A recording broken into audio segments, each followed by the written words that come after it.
Trump got it half right. He and his billionaire friends are indeed richer than ever before. Trump's family is now $4 billion wealthier than before he was elected. Today in America, over 60% of our people are living paycheck to paycheck. I do find it interesting that Trump talks about our sacred elections. This is the same man who, after the 2020 election, was caught on the phone pressuring Georgia's Secretary of State to, quote, find 11,780 votes, end quote, so he could overturn the result. This is the same man who provoked a violent insurrection on January 6, 2021, in order to overturn an election that he lost and to stay in power. Let me say a few words about some of the lies and distortions that President Trump made last night in his State of the Union speech. And do not worry, unlike Trump, I'm not going to go on for an hour and 47 minutes, a lot shorter than that. Last night, as you recall, President Trump stated, quote, members of Congress and my fellow Americans, our nation is back, bigger, better, richer, and stronger than ever before, end quote. Well, I do have to admit that Trump got it half right. He and his billionaire friends are indeed richer than ever before.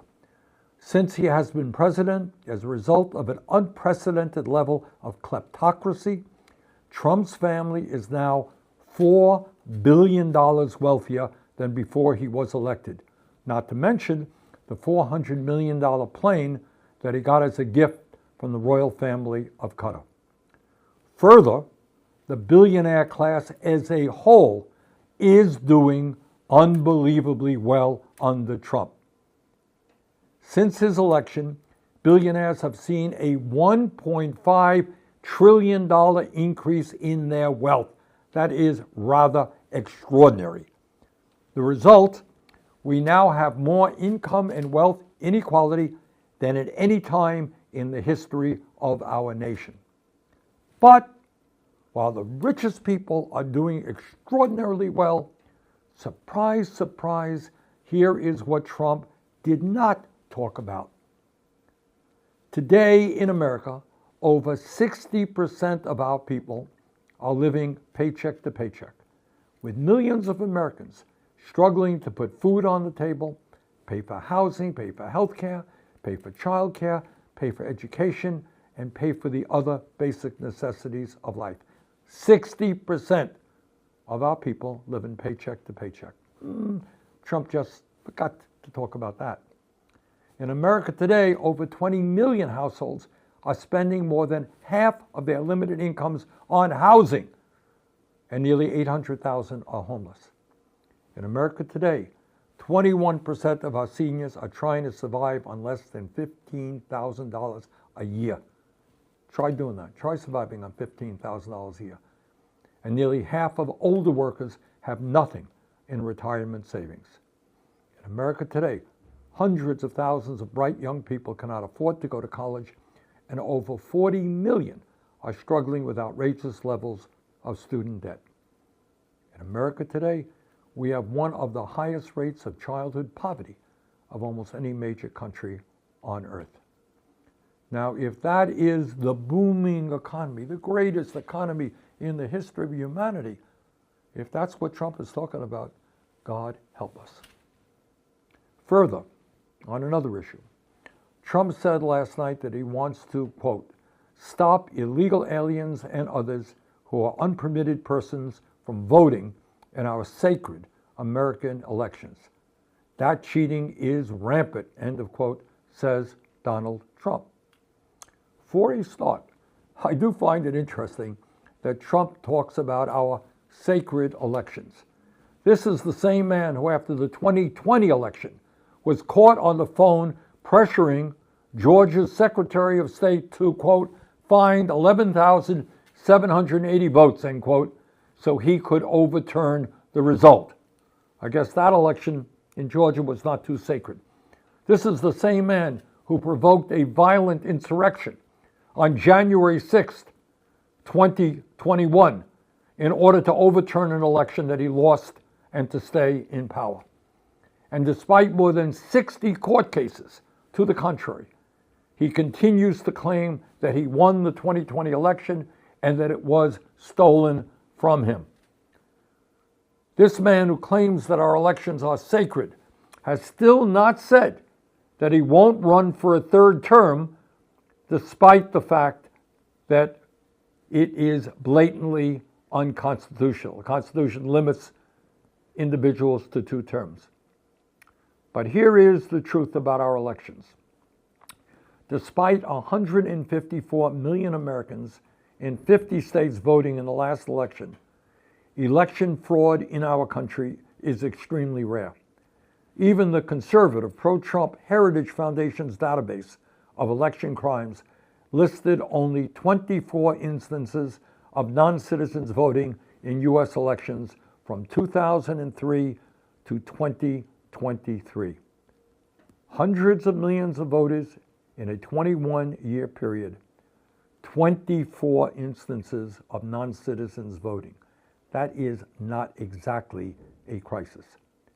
But that big lie that millions and zillions of undocumented people are voting, that big lie is the foundation of the SAVE Act, legislation that would effectively require every American to produce a passport or birth certificate to register to vote. So I just stop a moment. Do you have a passport? Some of you do, many of you don't. Do you have your birth certificate? Frankly, I don't. How are you going to get that birth certificate? Well, if you don't have a passport, you don't have a birth certificate, you ain't going to be registered to vote. That would disenfranchise millions and millions of people. It would disenfranchise millions of women who changed their last names after marriage and whose documents no longer match, as well as millions of other Americans who simply do not have a passport or a birth certificate. And then there is the issue of immigration that Trump talked about last night, where he bragged, and I quote, "We are deporting illegal alien criminals from our country at record numbers, and we're getting them the hell out of here fast," end quote. Well, not quite the truth. The reality is that less than 14% of those arrested by ICE in Trump's first year back in office had violent criminal records. 86% did not. But the truth is, as we have seen on our TV screens, is that ICE is occupying and terrorizing American cities, rounding up American citizens and asylum seekers, kicking down doors without due process, sending 5-year-old children to detention centers, and illegally deporting people to countries to which they have never, ever been. Horrifically, we also saw the videos of ICE and Border Patrol agents murdering Renee Good and Alexander Preddy in cold blood. Last night, President Trump said that he is working to drive healthcare costs way down. Well, could have fooled me. Trump's so-called big, beautiful bill is throwing 15 million Americans, low-income and working-class people, off the health care they have through a $1 trillion cut to Medicaid and the Affordable Care Act. By the way, the purpose of that cut is to provide $1 trillion in tax breaks to the 1%. This year, as a result of Trump's actions, health insurance premiums have doubled on average for 20 million Americans in the Affordable Care Act. Now, that's a pretty strange way to be driving healthcare prices down and improving healthcare. Last night, Trump also claimed that he is ending the wildly inflated cost of prescription drugs like has never happened before, end of quote. Well, not quite. This year, the pharmaceutical industry announced that it would be increasing prices on over 850 prescription drugs in America. And despite what Trump says, we still pay, by far, the highest prices in the world for prescription drugs. Let me conclude by saying this.